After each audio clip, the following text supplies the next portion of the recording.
Bedanya adalah 100 negara belum hadir. Cina udah berdiri belum? India udah berdiri belum? Indonesia udah berdiri belum? Apa yang terjadi peta tahun 1900? Bentuknya kayak apa? Mulai bingung kan? Lupa pelajaran sejarah. Intinya adalah dulu tahun 1900 peta dunia itu berdasarkan wilayah koloni. Ini wilayah Belgia, ini wilayah Spanyol, ini wilayah Inggris gitu ya. Berdasarkan wilayah kolonialisasi. Inggris merasa di semua daerah mereka ambil perang sama Belgia, perang sama Portugis di daerah jajahannya ini yang membuat Eropa kaya. Efeknya Inggris suatu hari bilang 1900 kayaknya kita perlu junior ally atau negara aliansi ally. Dan dia bilang kayaknya Amerika bisa jadi alainya Inggris, bener nggak? Ini sejarahnya. 1904 datanglah delegasi Inggris ke Amerika untuk mengajak Amerika ke Eropa untuk melihat. Itulah kesalahan Inggris pertama. Karena apa yang terjadi? Begitu Amerika pulang ke negaranya, Amerika bilang ternyata teknologi Eropa itu 50 tahun lebih rendah atau lebih lama dari Amerika. Perang dunia pertama tuh masih locok. Amerika sudah revolver, tembakannya udah begitu. Film koboi sudah revolver kan? Mereka masih satuan. Jadi teknologi senjata Amerika udah lebih unggul. Dan sumber minyak sudah dikuasai oleh Amerika sejak lama. 1906 Amerika sudah punya pesawat terbang. Eropa masih bingung. Ngerti? Dan begitu perang dunia pertama, tahun berapa? 19 awal, Amerika memang tidak mau membantu Eropa. Amerika memang ingin Eropa hancur. Dan puncaknya adalah waktu tahun 33 Jerman mulai mengambil Polandia dan lain sebagainya. Amerika masuknya tahun berapa? 40 udah diundang, tahun 39 udah diundang, baru masuk tahun 44 sebenarnya dia masuk. Jadi cuma dia pengen Eropa hancur. Dan pertemuan beberapa bulan sebelum D-Day dipanggil 17 negara yang bakal menang perang. Di kota kecil di utara Boston yang namanya Bretton Woods. Ngumpul negara-negara Eropa, Amerika bilang, kita kan sebentar lagi mau menang perang. Betul ya? Betul kata mereka gitu. Kita tidak ingin ada perang dunia ketiga. Setuju? Setuju, bener nggak? Ini orang udah lemes semua negara Eropa, bener nggak? Amerika kan nggak masuk. Untuk itu kita harus punya standar. Mulai sekarang dunia harus punya currency. Setuju? Setuju. Namanya dolar. Paham? Perancis delegasinya keluar langsung dari ruangan. Marah Perancis. Seminggu kemudian dia diserang sama Jerman, Perancis pulang. I taken deh. Nyerah juga dia. Bener nggak? Akhirnya semua tanda tangan setuju mata uangnya dolar. Itulah alkemi yang Amerika punya. Bener? Ini nih harus ingat nih. Kemudian kita harus mempunyai World Bank. Berdirilah World Bank. Kita harus punya mengontrol yang namanya IMF. Berdirilah International Monetary Fund. Namanya. Semua kantornya ada di Washington DC. Artinya punya siapa itu? Punya si Ontohot, si Borokokok Amerika itu, bener nggak? Ya. Jadi dunia sejak saat itu dipetakan. Eropa negara produsen, bahan bakunya dari Afrika. Arab dipecah 18 negara. Sumber energi dunia. Cina, India, Indonesia yang populasinya banyak dijadikan negara market. Amerika Utara bahan bakunya dari Amerika Selatan. Paham ya? Itulah peta dunia jadi. Suatu hari lagi Amerika fokus menguasai Timur Tengah, karena when you control the oil, you control the country gitu kan. Dia mengontrol minyak untuk mengontrol sebuah negara. Fokus di Afghanistan, Cina membangun infrastruktur. Betul ya? Dari negara market, toto menjadi negara produsen. Toto Cina menjadi negara tadinya imitating, peniru, menjadi negara innovating. Bener nggak? Amerika kaget, toto Cina udah segitu besar. Jadi melenting si Cina ini. Pertanyaannya, Kok bisa? Bener nggak? Bener nggak? Kan kita kalau belajar sampai ke negeri Cina, mau dibuka nggak rumusnya nih? Mau dibuka? Terakhir ya. Kalau kebanyakan bayar soalnya. Saya kasih rumusnya. Dunia punya jurus ekonomi. Tadi Pak Mastri bilang paling jarang ngomong di Mayah ini adalah tentang ekonomi. Jadi minta izin boleh ngomong ekonomi sedikit ya. Tahun 1931 dunia itu resesi. Teori Adam Smith mati. Lahirlah seorang John Maynard Keynes. Keluar teori namanya Keynesian. Keynesian punya dua nabi. Inflasi sama bank sentral. Sejak saat itu bank sentral berdiri. Bank sentral Amerika dimiliki oleh, Anda boleh cek, yang miliki swasta, JP Morgan, Goldman Sachs gitu ya, bukan negara, ingat ya. Ini harus hati-hati.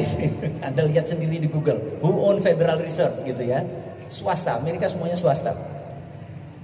Tahun 2008, tahu-tahu ada subprime mortgage, JP Morgan, Goldman Sachs, toto bangkrut semua. Bener ya? Anda tahu cerita itu. Dunia menganggap, orang-orang seperti saya menganggap bahwa Keynesian selesai.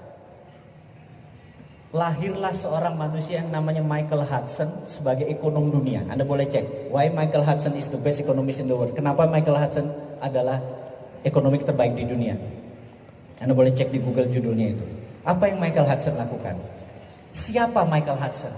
Michael Hudson tahun 80, tahun 90 dia adalah pengajar di Peking University. Yang diajarin adalah Xi Jinping, semua PKC Partai Komunis Cina, politbironya adalah murid dia. Dan apa yang dilakukan? Diajarkan printing money. Apa tuh printing money? Cetak uang. Contoh, saya presiden, Mas namanya siapa Mas? Ilham, Mas Ilham. Anda Menteri Keuangan. Mas siapa namanya? Mas Danang bilang. Pak Presiden bilang ke saya, aminin ya. Kita pengen buat 1 juta rumah. 1 juta rumah, perlu berapa? 100 triliun gitu ya. Saya bilang, Mas Ilham, 100 triliun print Mas. 100 triliun kasih dia. Apa yang ada di kepala Anda? Inflasi. Anda masih Keynesian, nabinya masih sana. Di kepala Hudsonian gak ada inflasi. Kenapa gak ada inflasi? Print 100 triliun, kasih. Nanti orang gak usah pakai bunga. Bayar utuh, begitu balik, uangnya ada langsung bayar. Begitu masuk, Mas, bakar duitnya. 5 tahun kemudian barang ini jadi, orang beli tanpa bunga. Kemudian uangnya masuk lagi ke negara, dibakar. Inflasi gak? Underlayingnya adalah 1 juta rumah tadi. Betul. Jadi Cina punya 2 mata uang, 1 renminbi, 1 yuan. Renminbi itu dicetak suka-suka dia selama ada proyeknya. Paham? Mulai paham? Dia nyetak apapun cetak kaya, bener gak? Dan dia bikin, karena itu tahun 90-an, tahun 2000 dia cetak segede-gedenya. Punya 2 mata uang dan renminbi gak pernah keluar. Yuan keluar. Yuan pakai peraturan internasional, nyetak duit harus pakai dolar atau emas. Tapi renminbi dicetak berdasarkan project, itu underlaynya. Inflasi enggak? Tidak. Setuju ya? Itu teorinya Hudson. Lalu gimana yuannya supaya kuat? Gimana caranya? Gini caranya. Ini kita Cina nih. Kita kirim Mas Fatul. Anda, ini Indonesia nih sekarang. Kita pemerintah Indonesia. Rupiah kita supaya kuat gini. Kamu pergi ke Papua Nugini, cari orang di sana siapa yang calon pemimpin. Kayaknya di sana ada lurah, ada wali kota yang mau jadi presiden. Pepet. Contoh nih ya. Cari orang yang dekat yang bisa mempengaruhi dia. Anda cari Mas, setahun kemudian, oh ini bekas dubes nih, oh masuk ke sana. Wah, ini orang kayaknya deket, pepet. Bilang, kerjain semua proyek, pokoknya uangnya ada. Pokoknya lo kerja aja gitu ya. Contoh nih ya. Ke Papua Nugini. Jangan senewan dulu Pak. Kemudian Papua Nugini punya proyek 100 billion dolar, bener gak? Oke, 100 billion dapat ya, 100 billion. Ini intelijen kita nih, namanya infiltrasi masuk ke negara Papua tadi. Nama siapa? Namanya Larry Pak, orang yang dekat itu Pak. Sekarang tadi wali kota, sekarang udah Perdana Menteri Pak. Oh siap, gitu kan? Oke. 100 billion tadi kita print rupiah, Krakatau Steel nyala, pabrik bata nyala, semua nyala. Kita bawa ke Papua Nugini utuh. Barang Indonesia gak boleh ada pegawai Papua Nugini kalau perlu, bener gak? Begitu barang jadi, balik lagi, Papua Nugini bayar kita pakai dolar, bener gak? Begitu dolar masuk, rupiahnya yang sama dibakar. Naik gak nilai rupiah? Ngerti gak? Udah mulai paham? Indonesia nggak pernah digituin. Indonesia negara yang kuat, setuju ya? Nggak ada itu. Itu Papua Nugini. Yang goblok itu Papua Nugini, bener nggak? Setuju ya? Anda udah mulai mikir nih kayaknya. Ini revolusi nih. Udah mulai kebayang. Begitu kita tidak ngerti cara ngelola negara, kita dikerjain oleh negara lain, setuju ya? Nah, terakhir Bapak Ibu, sebenarnya untuk membuat negara ini jalan, rumusnya cuma 2. Kalau Mas Fatur Anda jadi presiden Mas, 2 aja kebijakan Anda begitu hari pertama Anda jadi presiden. Nomor 1, buat kepres ke peraturan presiden, siapa saja yang ngeluar uang ke luar negeri tanpa beli barang apa segala macam, penjara 2 tahun Mas. Itu namanya flight capital. Betul ya? Keputusan kepres kedua, mulai hari ini jam 24.00 bunga deposito 0. Mas, kalau Anda punya 1 triliun, setiap tahun Anda dapat 50 miliar, betul ya? Toto jadi 0. Kira-kira apa kepala pikirnya? Apa yang kamu pikirkan kalau deposito bunganya 0? Kalau keluar tangkap, bener nggak? Akhirnya akan menjadi usaha di negara sendiri. Ini di Mayah nih yang punya usaha, langsung gue invest dong tempat lo, bener nggak? Ada 11.000 triliun di bank sekarang nganggur.